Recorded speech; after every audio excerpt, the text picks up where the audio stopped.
third one is why consistency beats mediocrity. Um, Personally, I'm not as consistent as a lot of my contemporaries are. They're consistently putting things out. They're consistently making things. They're consistently testing the waters. They're consistently falling, picking themselves up, dusting, and just continually going. But I am not that bold.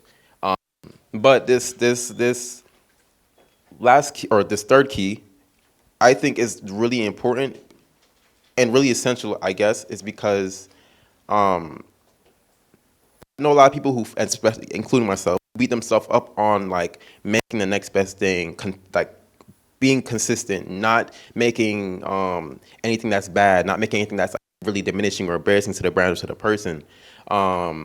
But ultimately, I think that does you the biggest disservice as a creative and as a designer because you're never not gonna make a bad design. You're never not gonna make something that's not the best thing or is deemed as mediocre to other people because everybody's taste levels are different. What someone's gold is someone's trash. You know. And even the bag, when I made the bag, I was on Twitter. I'll be scrolling Twitter and be like, that bag's ugly, and I'll be like so ready to reply, but I just can't do that because it's not worth it. But I said to say that consistency beats mediocrity because if you even make a mediocre piece, people only focus on that for 1 second if you're constantly dropping things and you're constantly getting better and you're consistently, re-imaging and reimagining yourself in your designs and your pieces. And that goes into say that whether you leave her or not, and you start designing and start cooking up when you go home, if you make some hot fire dookie and you drop that, do that because that's a part of the process of figuring out what works for you and what doesn't. That's a part of the process of of getting people to latch on and to believe in your vision versus them not doing so. A lot of people, they respect solely you going out there and chasing your dreams because a lot of people are not willing to do that. A lot of people are not willing to take that risk. A lot of people are scared of taking that risk, you know? But be in a class full of dreamers and people who want to be overachievers. And the only thing that's stopping you, that can stop you from doing that, is yourself and letting other people's opinions of you get in the way of that. And their opinion do not really matter once you bring your brand to the place where it's selling out in 5 minutes. And actually, they're going to be ones buying it too and saying, it's fire, bro, because you get better over time. So I just think, I believe that you should definitely believe in yourself, believe in your ideas, and even believe in the foolish ones, because there will be foolish ones. And just also have like people around you too to let you know and get their opinions of it who aren't yes men, but also still trust yourself and trust your gut because that's all you have. That's your God-given thing is your gut, and believe in yourself. Prime, when is the... Okay. Anybody have any questions? So can you, what was your journey like with funding? So as you elevated. We have a mic that's coming around. Go ahead. Sorry. What was your journey like with funding? So you say you started with T-shirts and hoodies and constantly elevated, and then the bags. Like I know that's a different type of game. So what was that like? Girl, when I tell you. So I was in a really, I would say, very fortunate situation, but not anything extraordinary. And that was, so in 2020, the top of 2020, me and my friends, I went to JSU. So I was at JSU at the time, just before COVID touched down. And I was like, I want to have a pop-up, first pop-up. I was just not really getting serious with the brand again. So I was like, I want to have, it's called Words I've Never Said. I want pillows, I want hoodies, I want ski masks, I want all these things for this pop-up, I want to have it in March. March come around, didn't do it. COVID happened too, done.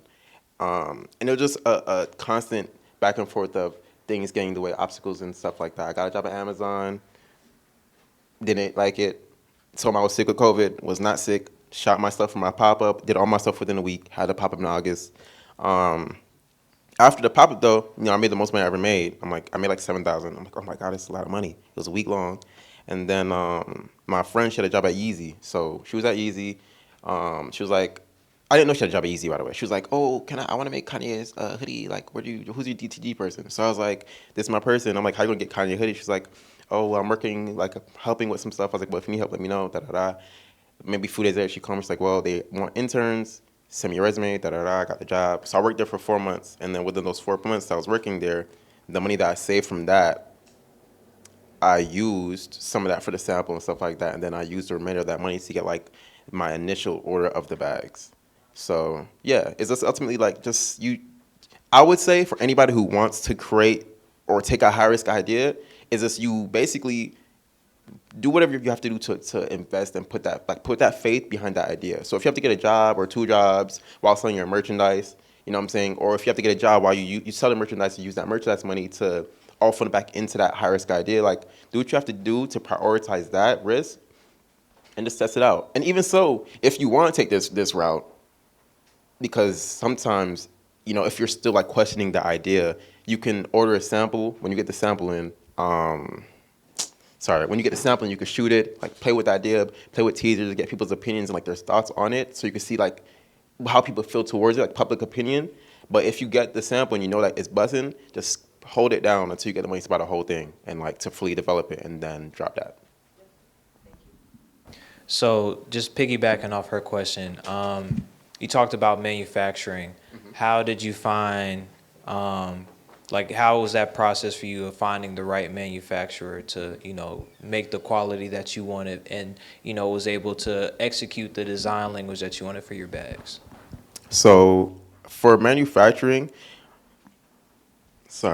I there's this app. The app everybody should be using is called Alibaba. Alibaba. Boy, I tell you, Alibaba. Everybody knows about that one, huh? But everybody hates it for some reason. See, now I'm gonna put you on some game for real.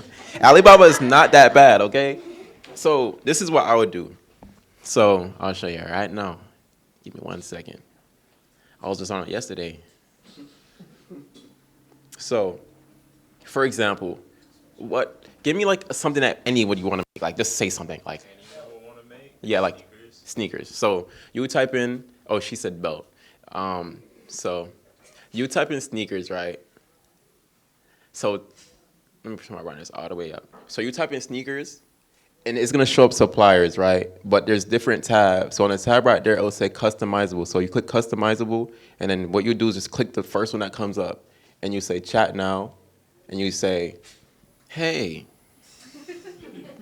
And then automatically send you like this weird you may want to ask and like all this other stuff. Ignore that, and then you just say hey, and just be like hey. Like if you have like your sketch or like ideally you'd want to have like a vector or like a tech pack or a vector like a 3D model.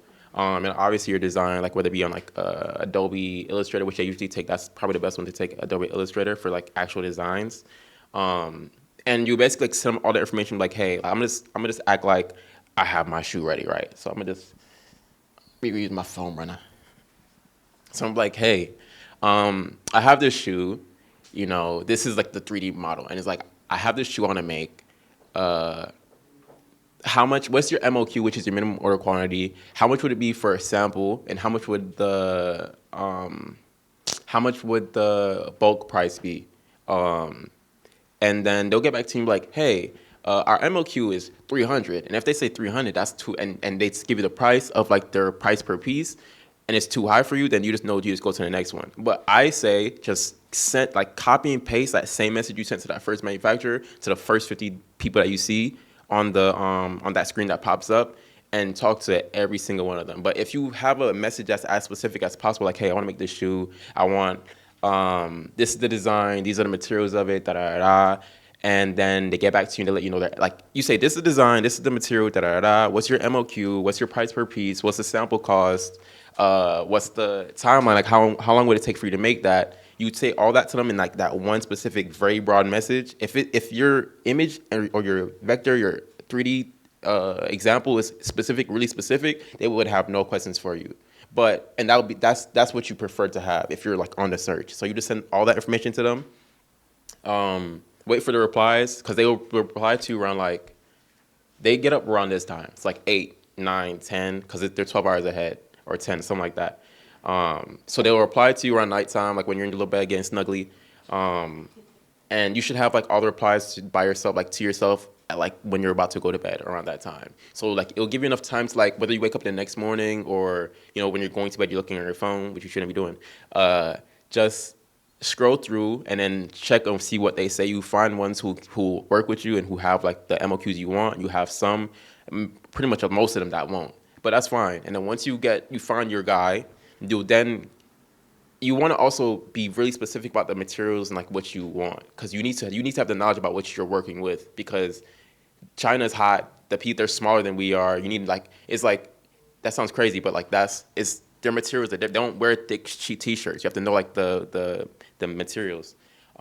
So they'll get back to you, and when they do, basically for the sample, you like get really specific about what you want from them. Get the sample, and if the sample is perfect and like it's amazing, then now you know this is who I could do business with. If it's bad, you can choose to like fix the sample, like say like, hey, this is a revision I want for this. This was too small. This was too big. Da da da. Which I recommend. Or you can also look for another one that will possibly do it better, because they can also possibly do it better. So yeah, that's pretty much it. And also ask them for examples that they've done before too. Ask them for examples. Like, I want to make something that's a certain material and fabric now, but I want it really specific, like crocheted, very specific. So I send it to them. I'm like, hey, can you make it like this? Like, is this viable? But yeah. And also, if you don't have access to like, or don't know how to make tech packs or vectors and whatnot, I would definitely say just like find a teacher you really like the fit of, and go online, see if you can find a sizing chart. If you can, send them that sizing chart, and then they can make it off that sizing chart. And if you want to make t-shirts or like start with t-shirts or like sweatpants and stuff like that, learn ounces and ounceage and like GSM of your fabric. Because the heavier your t-shirt is, the higher the GSM. But like most common t-shirts, like a Hanes t-shirt is like 4.5 GSM or 4.5 ounces. But when you translate that to GSM, which is what they do, that's like 100. It's really light. It's not good. So if you want to make a t-shirt out there and you want it to be busting and nice and thick, just go online, just type in GSM calculator or ounce calculator on Google. And like one of the first two that pops up, it will give you all the information you need about how to transfer. It actually will transfer it for you from ounces to GSM, so you could give them specific numbers. And also ask them, if you're making clothes, like, what is the GSM of this fabric? Because they know, but they will not tell you. So you have to ask them those specific questions.